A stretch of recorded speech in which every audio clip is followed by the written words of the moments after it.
बात करी मेरे पापा की सैलरी, थोड़ा ध्यान से सुनिएगा। मेरे पापा की जो सैलरी थी वो 11,000 रुपीज थी और वो 11,000 रुपीज में हमारा पूरा घर चलता था। 11,000 रुपीज में 5,000 जो होता था वो घर का रेंट जाता था। 6,000 में हम सूरत में रहते, घर नहीं चलता। इसलिए मेरी मम्मा पहले टीचर थी, उसके बाद में मेरी मम्मा सिलाई मशीन का काम करती थी। 6-7 हजार रुपीज होते थे, ऐसे करके घर चलता था। और मैं घर की जो सिचुएशन थी वो मैं देख पा रही थी कि घर किस तरीके से चल रहा है। हालांकि पहले ऐसे घर की सिचुएशन नहीं थी, बट कुछ ऐसी प्रॉब्लम की वजह से ऐसी सिचुएशन हो गई थी। बट मुझे पता था कि जो लोग सिचुएशन के हिसाब से अपनी सोच को बदलते हैं वो अपनी जिंदगी में कभी कामयाब नहीं बनते, बट जो लोग अपनी सोच से सिचुएशन को पलट के फेंक देते ना, वही इंसान अपनी जिंदगी में कामयाब बनते हैं। मैंने अपनी सोच को बदली। अगर कुछ नहीं करोगे अपनी जिंदगी में तो कुछ सॉल्यूशन नहीं होगा। मैंने सॉल्यूशन निकाला पापा के सामने। मुझे पता था पापा बहुत ज्यादा मानने वालों से में से है नहीं, तो मैंने सोचा पापा जिद्दी है तो अब मैं उन्हीं की बेटी हूँ। मैंने पापा के सामने जिद करी, हालांकि पापा फिर भी नहीं माने। अब पता था एक ही ऑप्शन था कि रोना पड़ेगा। मैं 2 घंटा रोई। मुझे आज भी वो दिन याद है, वो रेंट के मकान का घर जिस कोने में बैठ के मैं रोई थी और 2 घंटे तक चुप नहीं हुई थी। मेरे पापा उसके बाद पापा बोले, ठीक है बेटा तू इतना जिद कर ही रही है तो मैं तुझे इंटरेस्ट पे लाके पैसे देता हूँ। कहते हैं ना जिनको करना होता है ना वो कैसे भी करके करता है। मेरे पापा ने मुझे इंटरेस्ट पे लाके जिस टाइम पे पैसे दे रहे थे, थोड़ा नर्वस फील हो रहा था कि मुझे इतना जिद नहीं करना चाहिए, बट एक बात बता दी, एक ही बार हाथ फैलाना है, दूसरी बार जब जाएगा ना तब देने के लिए जाएगा, लेने के लिए नहीं जाएगा। एंड मैंने जिद करी। यहाँ पे बैठे हुए हर एक इंसान का सपना होगा कि हमारे पास एक पर्सनल कार होनी चाहिए। क्या सपना है? सबका सपना होता है कि कॉलेज में जाके कार से एंट्री करे, राइट। कुछ दोस्त थे ऐसे जो मजाक उड़ाते थे जब मैं लोगों को बोला करती थी कि मैं आने वाले समय में कार खरीदने वाली हूँ। लोग मजाक उड़ाते थे, चिढ़ाते थे, बट बताना चाहूंगी तो क्या हुआ, कोई मजाक उड़ाने वाला था तो क्या हुआ, कोई प्रॉब्लम क्रिएट कर दे तो क्या हुआ, कोई हंस भी दे। बट इस दीपाली वाचानी को 4 व्हीलर में भी तो बैठना था।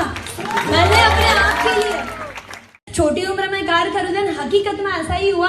ज्यादा नहीं, जवानी में 20 साल की उम्र में अपने आप के लिए 7.5 लाख रुपए की रेड हॉट कलर की लाइट i20 कार की चाबी 1200 पब्लिक के सामने अपनी मम्मा को स्टेज पे बुला के गिफ्ट कर दी थी। और उस टाइम पे मम्मा की आंखों में जो खुशी के आंसू थे ना, उस टाइम पे कहते हैं ना जिंदगी तो हम जी लेते हैं बट कभी पेरेंट्स को प्राउड ना हो, वो जिंदगी बेकार की है।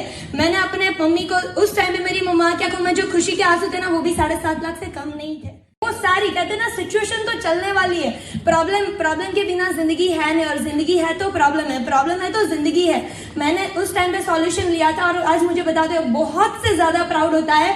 ज्यादा नहीं, 20 साल की उम्र में मैंने 4 व्हीलर खरीदी थी एंड 21 साल की उम्र में अपने पूरे खानदान में इकलौती ऐसी लड़की बनने का मौका मिला जो कभी सपना नहीं आता था, और बट हकीकत में कन्वर्ट करके दिखाया। 21 साल की उम्र में, ज्यादा तो नहीं बट 25,51,000 का 2 BHK हाउस अपने मम्मी पापा को 21 साल की उम्र में मैं गिफ्ट कर चुकी हूँ।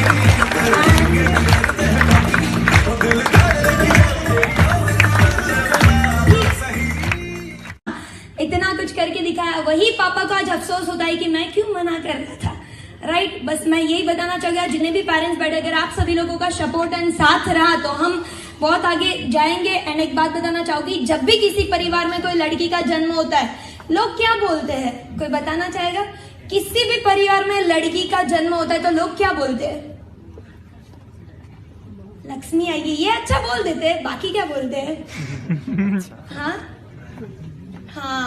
मतलब ऐसा बोला जाता है ना कि टेंशन के रूप में आई है, आने वाले समय में भविष्य में शादी होगी, चली जाएगी, क्या काम का, ऐसा बोला जाता है। बट मैं बताना चाहूंगी daughter is not a tension but daughter is equal to 10 sons, 10 लड़कों के बराबर एक लड़की। मैंने जो भी अपनी जिंदगी में करके दिखाया, कि आपको ऐसा लगता है मैं अपने मम्मी पापा के लिए टेंशन हूँ? यस और नो? टेंशन नहीं होती। कितने सन होते? 10 सन के बराबर होती। ये कान खो के सुन लो, राइट। एंड हम बेटियां सिर्फ और सिर्फ रोटियां पकाने के लिए नहीं होती, बेटियां सिर्फ और सिर्फ शादी करवा के ससुराल भेज देने के लिए भी नहीं होती, बेटियां सिर्फ और सिर्फ अपने माँ बाप का बोझ भी नहीं होती। बट यहाँ पर बैठी हर एक लड़की ठान लेना तो आने वाले समय में अपने माँ बाप के बुढ़ापे की लाठियां भी जरूर बन सकती है। आज क्यों इतनी सारी चीजों में छोटी उम्र में कर पाई? Just because of network. एक नेटवर्क ऐसी चीज है जिसमें ताकत है। जैसे मैं एक बात बताना चाहूंगी, 3 मछुआरे थे। एक मछुआरा ऐसा था कि जिसके पास लकड़ी थी, वो लकड़ी से पानी के अंदर से एक एक मछली को पकड़ता था। दूसरा मछुआरा ऐसा था कि मतलब अपनी वो लकड़ी के अंदर स्टिक लगाता था, बहुत ज्यादा मछलियां पकड़ता था, 4 से 5। तीसरा मछुआरा ऐसा था कि जो पूरी पानी के अंदर पूरी नेट को फेंक देता था, पूरी नेट को, और बहुत सारी मछलियां पकड़ता था। अब पहला, दूसरा और तीसरा, तीनों में से आपको कौन सा, किसका काम स्मार्ट लगा? तीसरे वाला का। क्यों?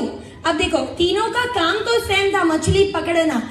काम का इंग्लिश क्या होता है? Work, right, WRK। और उसके पास स्मार्ट चीज कौन सी थी? Net plus work. अगर आपके पास नेटवर्क है ना, तो इस दुनिया में कोई ऐसी चीज नहीं है जो आपसे पॉसिबल नहीं है। नेटवर्क में ही ताकत है। आप देख रहे हो, नेटवर्क है जिसके